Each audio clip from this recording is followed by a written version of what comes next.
Les risques telluriques en France, toutes et tous concernés. Une série de podcasts réalisés par l'infrastructure de recherche EPOS France. Séismes, tsunamis, éruptions volcaniques et glissements de terrain gigantesques marquent régulièrement la conscience collective. La France est relativement épargnée par les événements majeurs, mais elle a été et reste à la merci de phénomènes telluriques dont les effets peuvent être destructeurs en métropole et outre-mer. Ce podcast donne la parole aux scientifiques qui œuvrent à mieux comprendre ces menaces. Aujourd'hui, nous accueillons Mathieu Péroche. Il est maître de conférences en géographie à l'université Paul Valéry Montpellier 3. Il nous parle du risque de tsunami en France métropolitaine et outre-mer.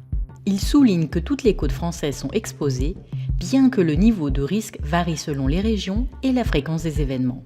Mathieu, quelles sont les régions concernées par le risque de tsunami en France ? Alors finalement, les territoires français, que ce soit la France hexagonale ou alors la France dans les Outre-mer, toutes les côtes sont soumises au risque de tsunami.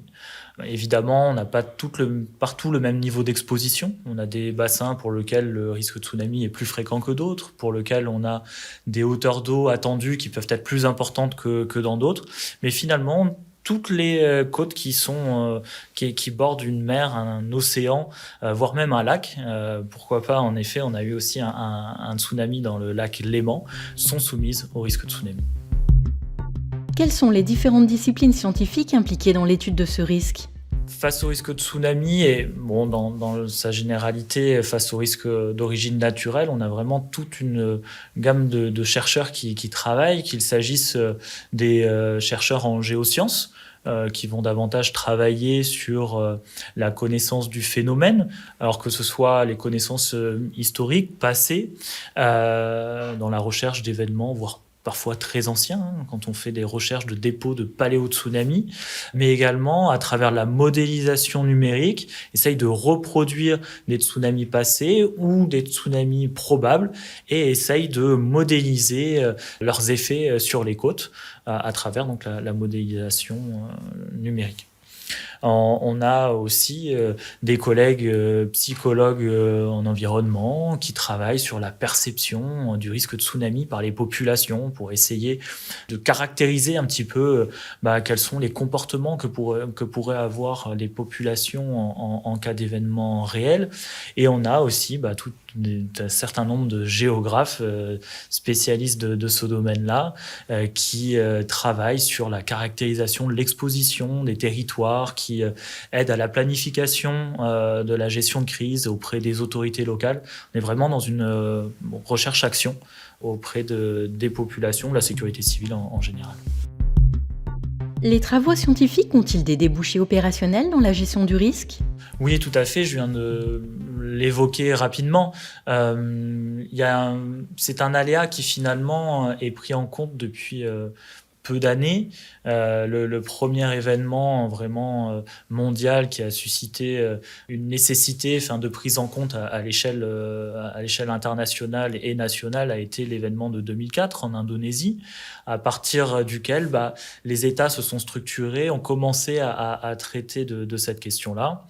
Et en France, depuis une dizaine d'années, les autorités locales, les préfectures, les ministères prennent en compte cet aléa et s'entourent d'un certain nombre d'experts, notamment des géographes, qui aident à la planification de gestion de crise de ces événements-là.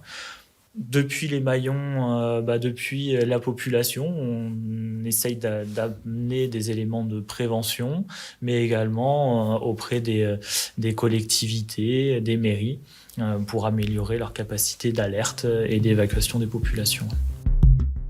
Aborde-t-on de la même façon le risque de tsunami en Méditerranée, comme on l'aborderait en Outre-mer ? Alors, il faut savoir que dans chacun des bassins, on a des périodes de récurrence du tsunami, on a des hauteurs d'eau attendues qui ne sont pas les mêmes.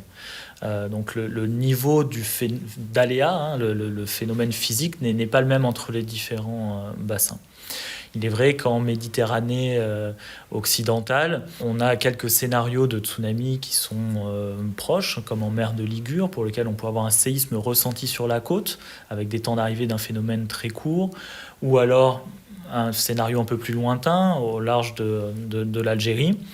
Et finalement, en fonction de ces différents scénarios et dans l'histoire récente, on a peu vécu de phénomènes tels que cela, et on s'aperçoit que la population n'est pas forcément prête à faire face à un tsunami par méconnaissance du phénomène, et on n'imagine pas qu'il puisse y avoir un phénomène tel que les tsunamis en Méditerranée occidentale. A contrario, dans les autres bassins, notamment dans le Pacifique ou encore dans la Caraïbe, les tsunamis sont plus fréquents.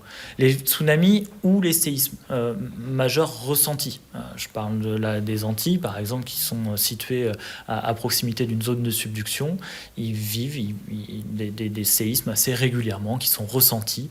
Et ça fait quand même déjà depuis plusieurs années, presque une dizaine d'années, qu'on parle du risque tsunami associé au séisme. Ce qui est beaucoup plus rare déjà en Méditerranée française, sachant que déjà toute la côte d'Occitanie ne ressentirait pas de séisme, car trop loin de la faille de Ligure et trop loin du Maghreb.